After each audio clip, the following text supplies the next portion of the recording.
wollen die Atmosphäre erstmal spiritualisieren ein bisschen. Deswegen machen wir mal kurz eine Mantra-Meditation. So first, welcome everybody. This is my long-standing god brother, Shivatma Das. My name is Param Shreya Das. And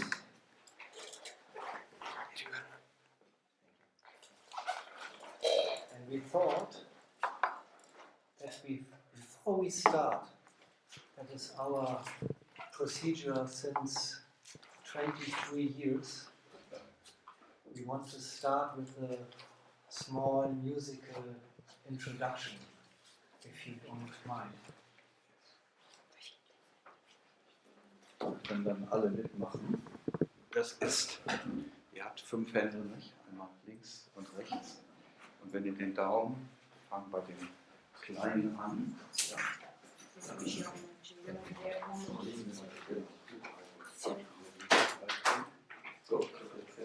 So, und dann fällt ihr das 18. Mantra. Da fangen wir jetzt mal an, den Omkara erstmal zu chanten. Ihr sprecht mir einfach alle mal nach. Und nachher singe ich das vor und ihr singt es einfach nur nach. Dann wird der Geist frei.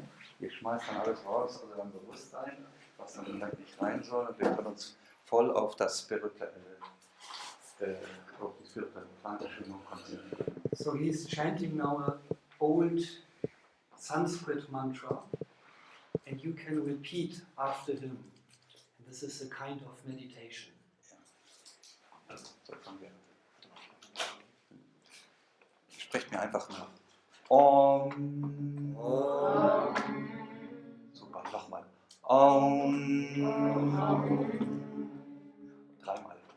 Om. Jetzt geht er mit dem Finger weiter. Eben habt ihr den Zeigefinger gehabt, jetzt nimmt ihr den anderen Finger. Ja? Und jetzt machen wir das zweite, die zweite Silbe dieses Mantra. Va, va, va,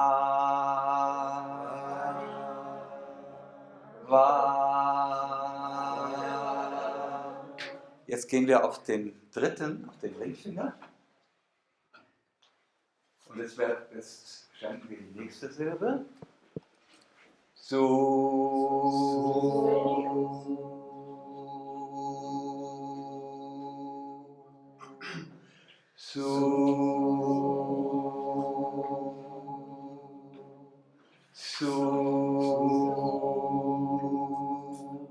gehen wir auf den letzten, vorletzten.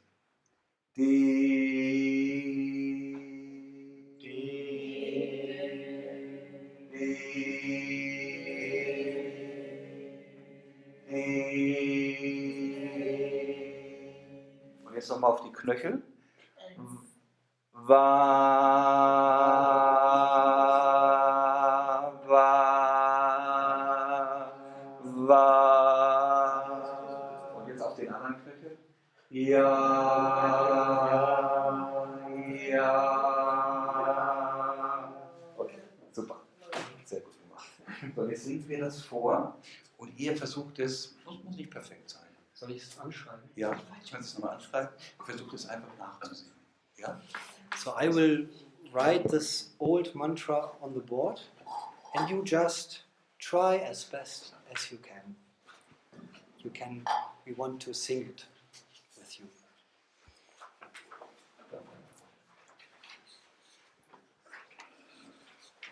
Om Namo Bhagavate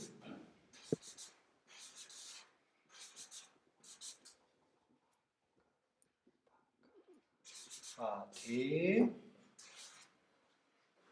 Va Su De Va Ya. Long A's. Om Namo Bhagavate Vasudevaya. You try it once. Om Namo Bhagavate Vasudevaya. Om Namo